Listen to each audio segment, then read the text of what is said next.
Next topic पे आते हैं, magnetic field lines due to an electromagnet.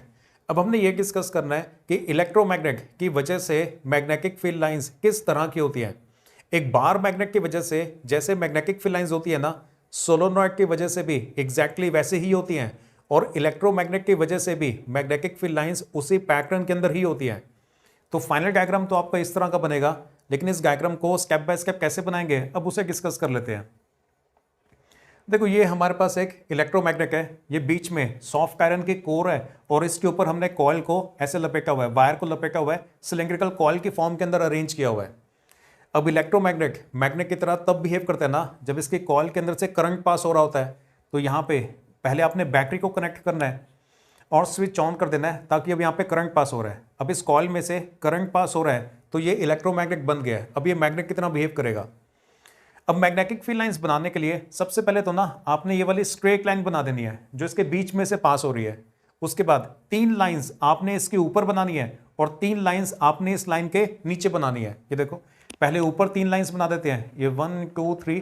अब इसके नीचे भी 3 लाइंस आपने और बना देनी है, यहां तक हो जाएगा। उसके बाद ये जो सबसे ऊपर वाली लाइन है ना, इसको आप यहां से ऐसे ऊपर से रोल करके ले आओ और इस पॉइंट पे कनेक्ट कर दो।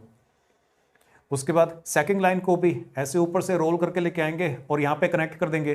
3 लाइंस को हमने ऊपर से रोल करके लेके आना है। ये थर्ड लाइन को भी ऊपर से रोल करके लेके आओ और यहाँ पे इस पॉइंट पे कनेक्ट कर दो। 3 लाइंस को आपने ऊपर से कनेक्ट कर देना है, 3 लाइंस को नीचे से रोल करके लेके आएंगे। ये देखो, ये जो सबसे नीचे वाली लाइन है ना, इसको यहाँ से नीचे से रोल करके ला के इस पॉइंट पे कनेक्ट कर देना है। नेक्स्ट लाइन को भी ऐसे नीचे से रोल करके लाओ और इस पॉइंट पे कनेक्ट कर दो। और लास्ट इस लाइन को भी ऐसे नीचे से रोल करके लेके आना है और इस पॉइंट पे कनेक्ट कर देना है।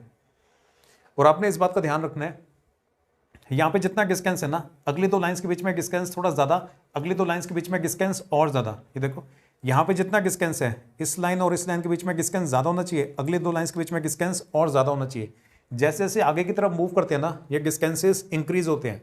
और आपने इस बात का भी ध्यान रखना है कि लाइंस को आपस में ज्वाइन नहीं कर देना।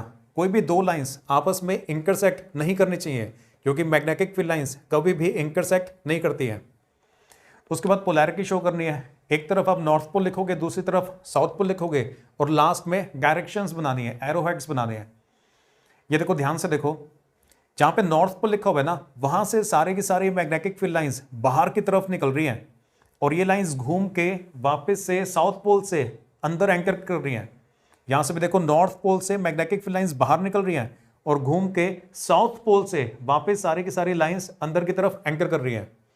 तो outside the electromagnet magnetic field lines are from the north pole towards the south pole. Outside the electromagnet north pole से साउथ पोल की डायरेक्शन के अंदर होती हैं, लेकिन inside the electromagnet magnetic field lines are from south to north pole. अंदर की तरफ देखो, एरोस साउथ से नॉर्थ की तरफ है।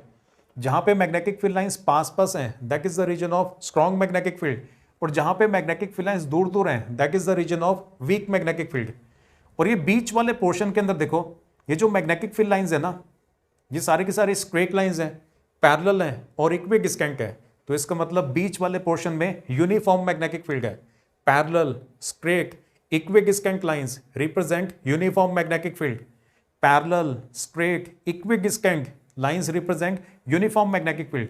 तो यहाँ पे स्ट्रेंथ ज्यादा होती है जहाँ पे मैग्नेटिक फील्ड लाइंस क्राउडेड है। यहाँ पे देखो, काफी पास है, यहाँ पे दूर दूर है, यहाँ पे स्ट्रेंथ कम है, और बीच वाले पोर्शन में यूनिफॉर्म मैग्नेटिक फील्ड है। एक बार मैग्नेट की वजह से भी डायग्राम इसी तरह का बनता है, सोलोनॉइड की वजह से भी ऐसा ही बनता है, इलेक्ट्रोमैग्नेट की वजह से भी डायग्राम इसी तरह का बनता है। लेकिन इनकी जो स्ट्रेंथ है ना, उनमें काफी ज्यादा फर्क होता है।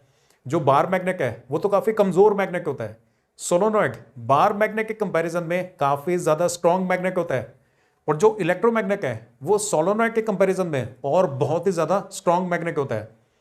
अब मैग्नेटिक स्ट्रेंथ ज्यादा है, इस बात को रिप्रेजेंट करने के लिए आप ज्यादा लाइंस बना सकते हो, लेकिन इससे ज्यादा लाइंस बनाएंगे ना तो डायग्राम फिर दिखने में ठीक नहीं लगेगा, खराब हो जाएगा। तो डायग्रामेटिक के लिए तो इसी तरह से रिप्रेजेंट करना होता है, लेकिन बार मैग्नेट, सोलोनॉइड और इलेक्ट्रोमैग्नेट तीनों की जो मैग्नेटिक स्ट्रेंथ होती है उनमें काफी ज्यादा डिफरेंस होता है। बार मैग्नेट सबसे कमजोर होता है, इलेक्ट्रोमैग्नेट काफी ज्यादा स्ट्रांग होता है। जो सोलोनॉइड है वो बार मैग्नेट से तो ज्यादा स्ट्रांग होता है, लेकिन इलेक्ट्रोमैग्नेट से काफी स्ट्रेंथ में वीक होता है। इलेक्ट्रोमैग्नेट बहुत ही ज्यादा स्ट्रांग मैग्नेट होता है।